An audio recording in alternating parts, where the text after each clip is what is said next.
Oh, here she comes. Hurry up, Pluto. Come on, we have to hurry. Be quiet. Now let's hear it out. लक्षात आले का हा आवाज कुणाचा? अगदी हुबेहूब जमला नाही तरीही आजच्या लेखाच्या नायकानेच आपल्या लाडक्या सवंगड्यांबरोबर लेखाचा आरंभ करणे योग्यच नाही का? आता कल्पना करा की जगात सर्वत्र एकच वेळ चालू आहे आणि एकाच वेळी जगातील जवळपास सगळ्या देशातील लक्षावधी मुले कुणीही न सांगता न ओरडता आपापल्या घरात एका जागी बसून आहेत. सगळ्यांचे लक्ष एका ठिकाणी केंद्रित झालेले आहे. सर्वजण आपले भान हरपून एकाग्रचित्त झाली आहेत. कुणी हसतायत, कुणी आनंदाने चित्कारत आहेत, कुणी खिदळत आहेत. सगळ्यांच्या चेहऱ्यावरून हर्ष भरून वाहतो आहे. सगळेजण आजूबाजूचेच नाही तर स्वतःचेही भान विसरलेले आहेत. घरातील मोठी माणसेही नकळत अनाहूतपणे हातातील कामे विसरून न राहून या बालगोपाळात सामील होत आहेत आणि असंख्य वेळा घेतलेला आनंद अजूनही तितकाच ताजा असल्याचा पुन्हा प्रत्यय घेत आहेत. पूर्ण जगात एकच वेळ असणे शक्य नाही, पण तेवढी एकच बाब सोडली तर वरील इतर सगळ्या गोष्टी गेली सुमारे 100-1 वर्ष घडल्या असतील, आताही घडत आहेत आणि पुढील अनेक वर्ष घडणार आहेत. याच्या मागे कारण आहे ते म्हणजे कार्टून्स. फिल्म या अर्थाने. लहान मुलांना सगळ्यात जास्त खिळवून ठेवण्याची ताकद कशात असेल तर ती म्हणजे कार्टून्समध्ये. आणि कार्टून म्हटले की सर्वप्रथम नाव आठवते ते वॉल्ट डिस्ने यांचे. वॉल्ट डिस्ने या महामानवाने ही जादू केली आणि त्यावर असंख्य पिढ्यांचा आनंद जोपासला गेला. बालगोपाळांसाठी ती काल्पनिक पात्रे राहतच नाहीत. ती पात्रे मुळातच इतकी सजीव आहेत की ती आपल्या आयुष्यातच कधी प्रवेश करतात ते कळतही नाही. आजकाल अनेक वाहिन्यांवर विनोदी, लोकांना हसवणारे कार्यक्रम होतात. त्यातील विनोदवीर लोकांच्या मनोरंजनाचे, हसवण्याचे महान कार्य करीत असल्याचे कौतुक कार्यक्रमात आलेले अनेक पाहुणे करीत असतात. त्यांच्याशी तुलना केली तर डिस्ने यांना महामानवच म्हटले पाहिजे. हीच बाब चार्ली चॅप्लिन आणि लॉरेल हार्डी यांच्यासाठीही लागू पडते. लहानपणी सगळ्यात पहिल्यांदा आपली ओळख होते ती अधिकतर मिकी माऊस आणि डोनाल्ड डकशी आणि त्यानंतर एक एक करून मिनी माऊस, एका उंदराचा पाळीव कुत्रा असलेला प्लुटो, गुफी, डोनाल्डचा जीव नकोसा करणारे त्याचे द्वाड पुतणे हुई, डुई आणि Louie, Daisy Duck, Chip and Dale असे अनेक सगेसोयरे एकमेकांचे हात धरून येतात. ते नुसतेच येत नाहीत तर असंख्यांच्या जीवनात निखळ मनोरंजन घेऊन येतात. अहो, ही मंडळी तो सोडाच. त्यांच्या आजूबाजूची फुले, मुंग्या, नाकतोडे, आळ्या, सुरवंट, कोळी, वेगवेगळे किडे, फुलपाखरे, पक्षी हे सारे सुद्धा मन मोहून टाकतात.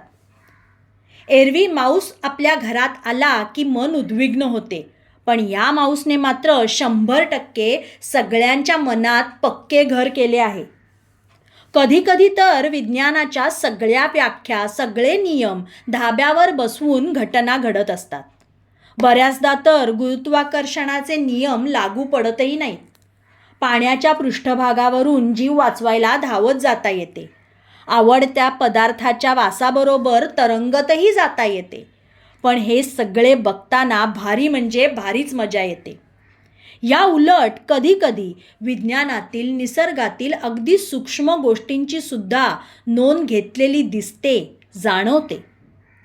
वरील कार्टून सगळ्याच दृष्टीने सर्वाधिक दर्जेदार असली तरी त्यांच्या जोडीनेच लोकप्रिय असलेले लहान मुलांचे आवडते सवंगडी म्हणजे Tom and Jerry, Aladdin, Jasmine, Genie, Mowgli, Bagheera, Baloo, Shere Khan, डंबो, Popeye आणि आपल्या येथे तरी सध्या लोकप्रिय असलेले Barbie, Doraemon, Pokemon, Pichu Pikachu, Peppa Pig, Chhota Bheem, Puppy Dog Pals, PJ Masks, Paw Patrol, Dora the Explorer, Kisna ही सगळी आत्ताच्या पिढ्यांमधली मुलांना खिळवून ठेवणारी कार्टून्स.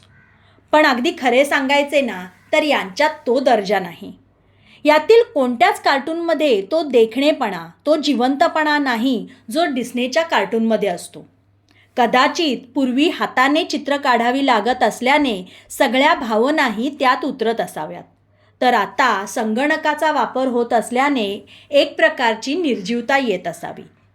याशिवाय विषयातील विविधता आणि वेगवेगळ्या पात्रांचीही वानवा असते. पण असो, आताच्या मुलांना ती प्रचंड आवडतातच की. याचबरोबर आठवतात ती दूरदर्शनवर लहानपणी बघितलेली कार्टून्स, जी खरे तर लोकशिक्षणासाठी तयार केली होती, पण त्यांना खूपच लोकप्रियता मिळाली. एक तितली अनेक तितलिया हे कार्टून तुम्ही बघितलं असेलच. अनेक छोटे छोटे मासे एकत्र घेऊन मोठ्या माशाचा आकार घेऊन स्विम्मी खऱ्या मोठ्या माशाला पळवून लावतात व एकीचे बळ दाखवतात, हे दुसरे कार्टून. अनेकता में एकता हा संदेश देणाऱ्या गोष्टी, छोट्या कुटुंबाचे महत्त्व सांगणारी छत्रीची गोष्ट, झाड तोडायला आलेल्यास अनेक जण मिळून विरोध करतात आणि अखेर त्यालाही त्याची चूक उमगते, तोंडातून आग उकणारा ड्रॅगन इत्यादी ही सारी कार्टून्स मनोरंजक, आकर्षक होतीच, पण त्यातून दिलेला संदेश लक्षात राहणे अधिक सोपे होते. सर्वसामान्यपणे ही कार्टून्स सगळ्यांनाच अधिक आकर्षित करतात व त्यामुळे अधिक परिणामकारक ठरतात.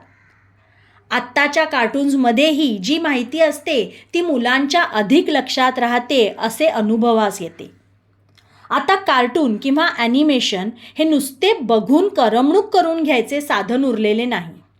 नवीन नवीन तंत्रज्ञान आणि सॉफ्टवेअर यांच्या प्रगतीमुळे आता ॲनिमेशन याची व्यापकता वाढली आहे.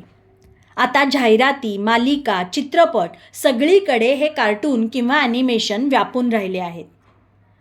अर्थात तितक्या मोठ्या प्रमाणात काम करण्याच्या संधी उपलब्ध झाल्या आहेत. तर अशी ही कार्टूनची कथा, सर्वांच्याच आयुष्यात निर्व्याज, निर्भेळ आनंद आणणारी. हे लिहिताना माझ्या मनात मात्र डिस्नेचीच कार्टून्स रुंजी घालत आहेत. मोठ्यांना मोठेपण विसरायला लावणारी, त्यांच्यातील मूलपण जपणारी. खरे सांगा, अजूनही समोर कार्टून दिसले की ते बघण्यात बाकीच्या गोष्टी विसरायला होतातच की नाही? उत्तर हो असेल तर उत्तम. तुमच्यातील लहानपण अजून टवटवीत आहे, ही आनंदाची गोष्ट आहे. त्या लहानपणाला माझा नमस्कार. धन्यवाद.